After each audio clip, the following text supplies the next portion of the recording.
Hey guys, guess what? I just got home, I had a dinner thing, and my friend was 13 minutes late. You know how it is when you're really hungry and your friend's late and you can't start ordering? So I called my friend and I was like, hey bud, please, I'm hungry. I said it 3 times. Hey bud, please, I'm hungry. Hey bud, please, I'm hungry. And then finally he arrived. But before he arrived, I remembered by saying, bud, please, I'm hungry, that I need to film episode 3. So I'm going to go upstairs right now and film episode 3. But before I see you later, I want you guys to remember when your friend is late, you can always say, Bada, please, I'm hungry. This episode is presented to you by National Taiwan Normal University, Common Core Education Committee, Foreign Language Education Division.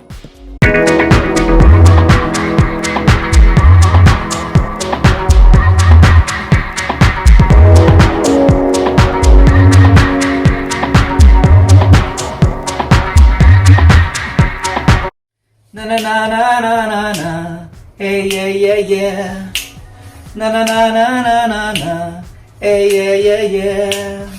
Hello everyone and welcome to episode 3 of Around the World on 8 Plates. Today we are going to visit a new country. We are going to explore this new country. We're going to learn about the culture of this new country.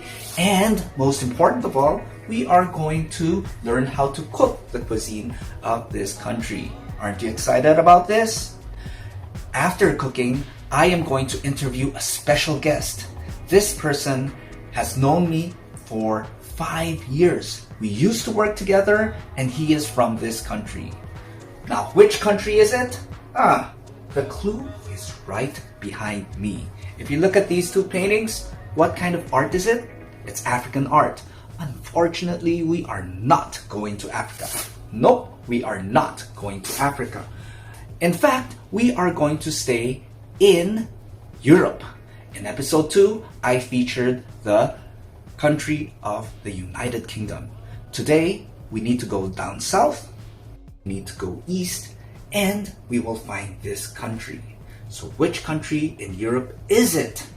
Well, if we look at the paintings again, well, these paintings have 3 predominant colors. There's red, there's green, and there's white. So this country has 3 colors on its flag: red, white, and green. So guess which country? I'll give you 3 seconds. 3, 2, 1. I bet most of you will say Italy. Unfortunately, that's not the country. In fact, there are 2 other countries with these colored flags in Europe. Before we go to the next clue, let me apologize to you for wearing a cap today. I had a bad hair day today. Ooh, bad hair day. Hair starts with an H. Yep, this country starts with an H as well. The name starts with an H. Europe. Red, green, and white flag. What country could this be? Oh, I know. It must be Bud, please, I'm hungry. Or Budapest, Hungary. That's right. We are going to Hungary today, and we're going to learn how to cook Hungarian cuisine today. We're going to learn how to cook a special dish called Chicken Paprikash. Are you ready? Ready or not? Without further ado, let's start cooking. To better understand how to cook chicken paprikash, let us quickly learn more about Hungary. Here is a postcard showing us the flag, some basic information, and the location of Hungary on a map. Finally, continue reading to find out why Hungary is called Hungary.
Okay, now for the list of ingredients. First, you will need some bay leaves, some cumin seed, some hot paprika, and some paprika powder.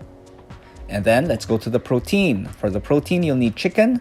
Make sure that there's bone in the chicken to give it extra flavor. And if you want less chicken, you don't have to put as much. But today we're going to put a lot of chicken. Next, you're going to need some flour, some sour cream, and 2 eggs. Next, let's go to the vegetables. So what vegetables do we need? First, we will need some chopped onions. So 1 onion, chop it into small pieces. So that is the size of the onion that you will need. You will also need some cherry tomatoes. And you'll need 1 bell pepper cut into strips and some garlic. If you don't like the taste of garlic, you don't need to chop them into small pieces. So the first thing you need to do is to slice some tomatoes in half. Today, we are going to use cherry tomatoes. So if you notice, these tomatoes look like cherries, right? All right, in a pan, put in some oil. Make sure it's hot. When it is really hot, you can put in the chicken. What are we doing right now? We are searing, S-E-A-R. To sear means to cook meat using high heat, really high heat, so that the outer part of the meat is brown. So imagine cooking steak, that's searing. So how much chicken do we need for today? Well, it depends on how many people are eating. Today, 5 people are eating this dish, so we decided to buy 18 pieces of chicken. Again, it depends on how many people are eating. So make sure it is brown, and then you can turn the chicken over. In another pot, cook onions until translucent and add some salt. When the onion turns translucent, you add the chicken to the pot. So make sure that the chicken is also brown on the outside. And don't forget to add the juice from the chicken. And now it's time for you to stir everything together and get ready for the next step. Ooh, I can smell it. It smells good. Okay, you turn down the heat because now you have to add the paprika. How much paprika powder do you need to add?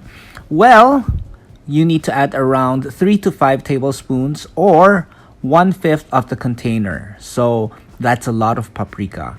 It's really important that the paprika covers the chicken, okay? Because that's what's going to give the chicken flavor and also taste. The next thing is you're going to add the smoked paprika powder. You don't need a lot, just a little, maybe half a teaspoon of it, and then you add it to the mixture. So now you have the 2 kinds of paprika powder, smoked and unsmoked. So this is the time when you start stirring everything, and then when you do that, you will see that the paprika starts sticking to the chicken, right? So that is the color you want for the dish. That is really important because that's going to brighten up the dish and make it look like chicken paprikash. Can you smell it? Well, I wish you could smell it because it smells good from here. So after cooking on low heat for a few minutes, this is what it's going to look like. That means it's ready for the water. Okay, so the next step is pour in the water. So how much water do you need?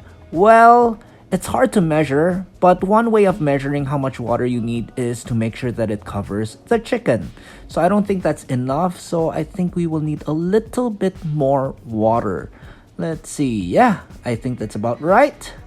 And then the next thing is the garlic. So here comes the garlic. Again, if you don't want the taste to be too garlicky, you don't chop the garlic.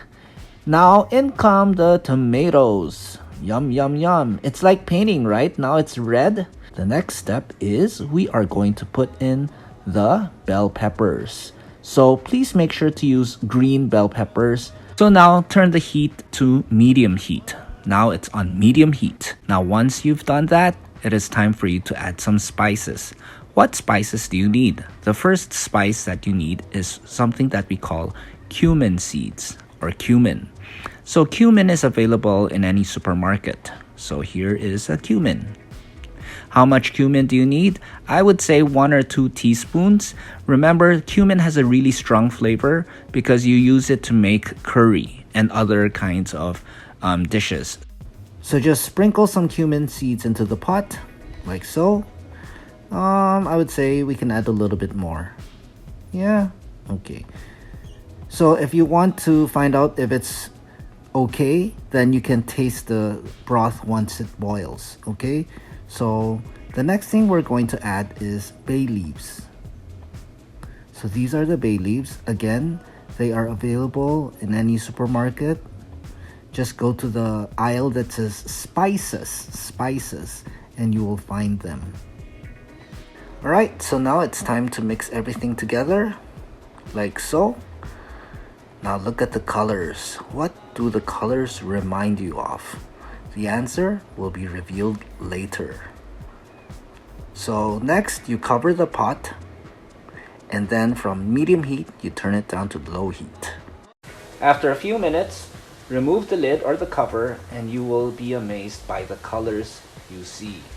Again, what do the colors remind you of? In another bowl, add some flour. How much flour do you need? I would say around 4 to 5 teaspoons of flour. So that's around 4 teaspoons. That's about right, of flour, okay? Now, you will add the sour cream. Again, sour cream is available if you go to Costco. How much sour cream? I would say 4 to 5 tablespoons. So that's 1 tablespoon, 2 tablespoons, that's the 3rd tablespoon. Here comes tablespoon number 4. And why not add a little bit more? Go. So after you put in the sour cream, you take a whisk. That's a whisk, and then you whisk everything together, or you mix everything together. The whisk. Now you're mixing everything together, and you will find that it is kind of difficult to mix everything together or to whisk everything together because the flour makes everything thick. But I have a trick. But before I tell you the trick, you need to check on the chicken. If it is boiling, then it is good. Make sure it is soft and tender. Now going back to the bowl, you need to add some water. I would say 3, 4, 5 teaspoons of water. And that is my secret, or that is my trick, that is my tip to make the mixture less thick. Now you will notice that it is easier to whisk or to mix. Now check the pot again. Look at the chicken, see if it's tender, and make sure that your heat is turned down low. So here's secret number 2. You spoon in some of the stock or soup from the chicken paprikash into the bowl with the flour mixture. Make sure that the stock or the soup has already boiled before doing that, okay? And now you're going to whisk or mix everything together, and look at how the mixture is getting thinner and thinner. So some of it is brown, some of it is white, and then you mix everything, and then later you'll see that it will be white again, okay? So now you have to do something very, very important. You need to check the temperature and make sure that it is not boiling. So if it boils, don't put the flour mixture in. Wait for it to cool down. Okay, now that it is cool enough and not boiling, it's time to pour in the flour mixture. So you put everything in like this or like so. And then you have to do it quickly so that the flour doesn't curdle or harden. Okay, so now we're going to mix everything together. Do it slowly but quickly at the same time. Do it carefully but quickly, okay? So you need to find the right balance. Make sure you have some boiling water and then turn it off. And then the next thing you do is prepare 1/4 cup of water. 1/4 cup of water. And you also need 2 eggs. That's 1, 2. And finally, you will also need 200 grams of flour. Okay, so 200 grams of flour, 2 eggs, and 1/4 cup of water. Now you pour the flour into the bowl. Don't pour everything in yet. just a little bit of flour first, and then if you need more, you can add more. Okay, the next thing you do is you crack the egg. That's the first egg. And let's prepare the second egg. Let's see.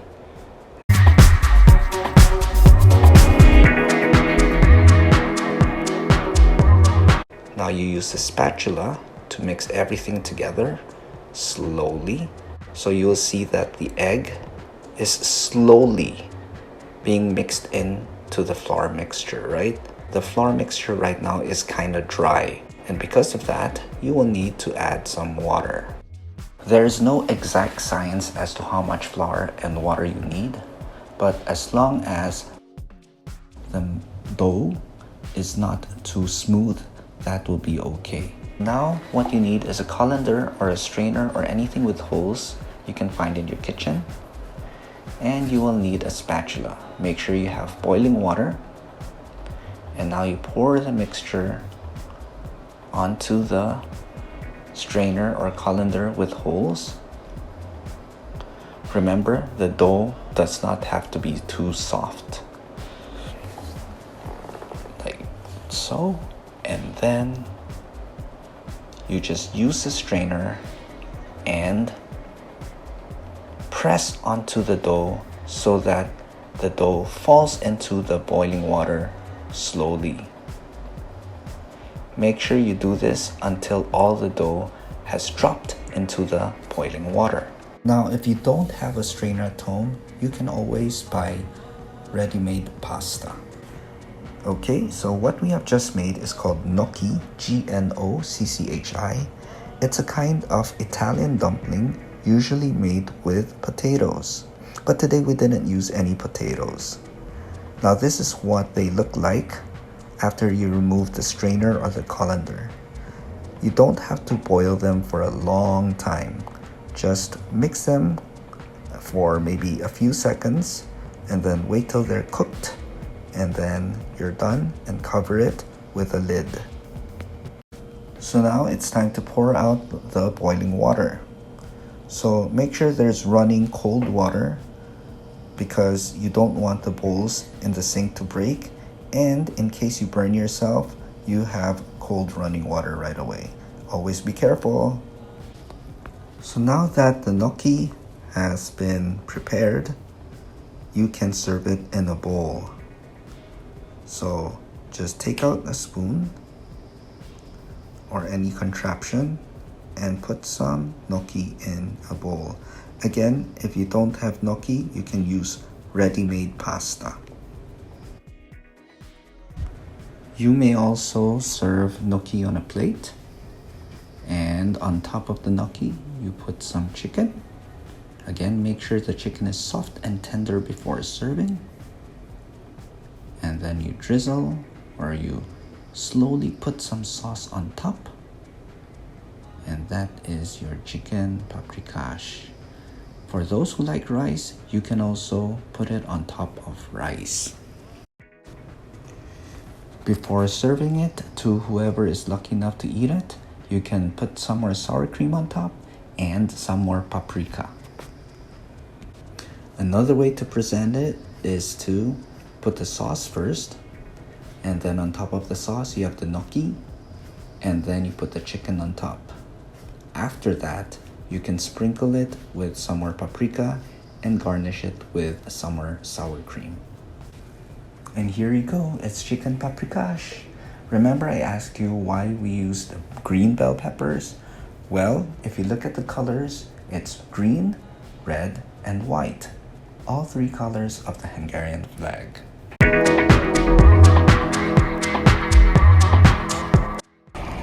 So today we have our special guest, Mr. Gergely Farkas, and thank you again for helping us out with the dish. I do have some questions about the dish that we just cooked. Is it common in Hungary? Yes, very much. You can have it on a weekday, you can have it as a Sunday lunch, Sunday dinner. It's very delicious, easy to cook, and it brings the family together. So what do you think of the dish that we cooked today? Do you think it had enough flavor? I think for my taste, I would put a little bit more salt in it. Okay. But for Taiwanese, it's just nice. And what do you usually eat chicken paprikash with?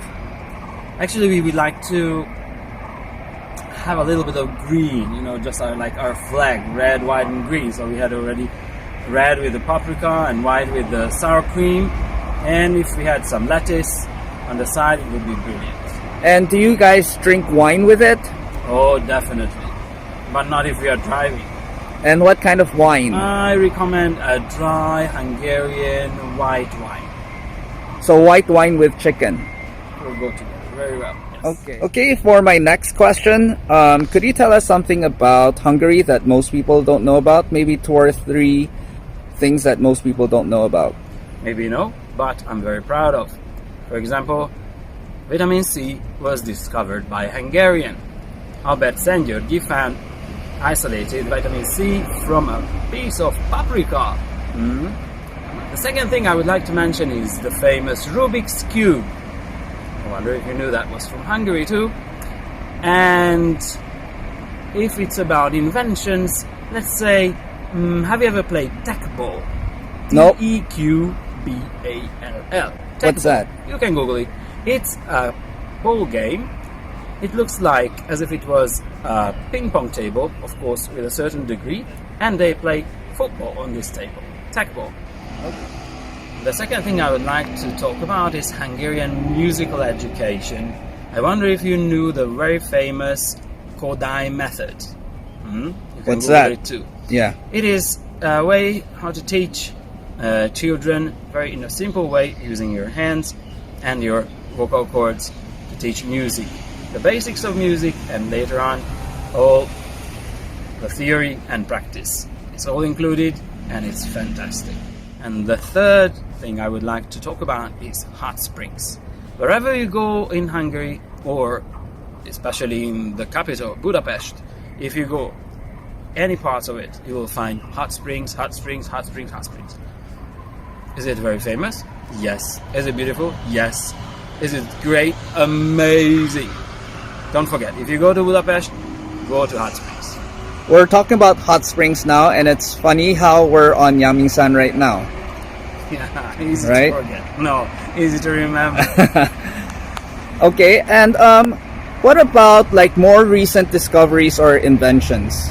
Well, there is a very famous Hungarian woman working in the United States of America.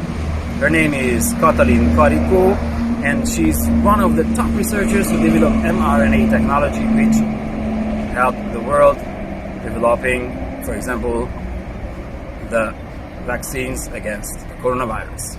Oh, that's so interesting. So she has really contributed a lot. A lot. Thank you so much for participating in this project. And I have one last question. How do you say chicken paprikash with gnocchi is delicious in Hungarian? Csirke paprikás. Nokedlivel nagyon finom. Thank you so much. Thank you for inviting.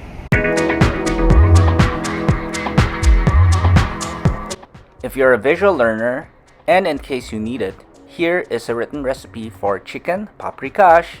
Feel free to share in the comments how yours turned out. Maybe your chicken paprikash was even better than what we prepared. I know during this pandemic, it's difficult and dangerous to travel abroad. Fortunately, we can taste a bit of Hungary right in the comfort of our own home. If you enjoy my content, please like and subscribe to get weekly video recipes. Anyway, enough talking. Here is a written recipe.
Okay, are you ready for today's TOEIC practice? Ready or not, today we're going to do reading. Directions. In this part, you will read a selection of texts such as magazine and newspaper articles, letters, and advertisements. Each text is followed by several questions. Select the best answer for each question and mark the letter A, B, C, or D on your answer sheet. Numbers 1 to 5.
Finally, here's the answer key with explanation. There is also some bonus content after the answer key and explanation. Okay, it's language focus time. So the question is, other than paprika, what are some of the more popular spices being used around the world? And before I answer this question, I would like to thank Vector Stock. So without further ado, here are the answers. Fennel is a spice that is slightly sweet and pairs well with basil and oregano. You can add fennel to roast pork, chicken, and fish. Sesame. The best way to describe sesame is that it has a nutty flavor and an earthy flavor. It is made into sesame oil, which is commonly used in Chinese and Korean cuisine. Next, cloves. Cloves are grown mostly in Indonesia and are used to spice up curries, give meats flavor, and can be used even in baking. Coriander. These seeds of the cilantro plant are earthy, tart, or slightly sour with a floral aroma or smell. The smell can be stronger when toasted. Next, we have caraway. Caraway seeds are earthy with a hint of citrus flavor. Citrus refers to a family of fruit which includes oranges, lemons, limes, and grapefruit. Caraway is usually used in baking. Star anise. With 8 points, star anise definitely looks like a star. Indeed, it is a star in Chinese cooking, especially when it comes to making tea, roasting duck, and other meats. The next spice we have is cumin. This spice is very popular in Middle Eastern, Latin American, North African, and Indian cuisines. It's usually added to chili, barbecue sauce, baked beans, and soups. Yum! Next, we have black pepper. Who does not know anything about this partner of salt? However, did you know that because of its low moisture or water content, it can be stored for a long time without losing its flavor? Next one is dill. It comes from a plant that has leaves that look like feathers, and it is usually used in salads, egg dishes, and in pickles. Pickles are any vegetables stored in salt and water for a long time. Next one, we have cardamom. In Indian cuisine, cardamom is used to prepare basmati rice. On the other hand, in Middle Eastern cuisine, it is used to flavor desserts. And then, in Turkey, it is even added to tea. Next one, mustard. Imagine eating a hot dog and you see that yellow sauce. Well, that is mustard. It has a strong pungent flavor, meaning it comes with some heat. Some types of mustard make the heat stay on the tongue, while others, such as wasabi, allows the heat to travel up your nose. Next one, we have cinnamon. Love it or hate it, cinnamon, which is the main ingredient for the now oh so popular cinnamon rolls, is one of the hip desserts nowadays. Other than desserts, cinnamon is also used in Middle Eastern, Greek, Indian, and Mexican kitchens. Next, we have saffron. Well, 2 words describe the spice. Expensive, because you will have to pay 10 to 13 US dollars per gram. Subtle, because the taste is not very strong. You need to train your tongue to be able to detect or pick up the taste of saffron. It is usually used to give flavor and color to dishes like paella, a rice dish in Spanish cuisine, and risotto milanese, the way people in Milan cook risotto, another Italian rice dish. Finally, we have vanilla. We have all heard about vanilla ice cream, but did you know that when we use vanilla, it is important to add salt? This brings out the flavor of the vanilla if it is used in making a dessert.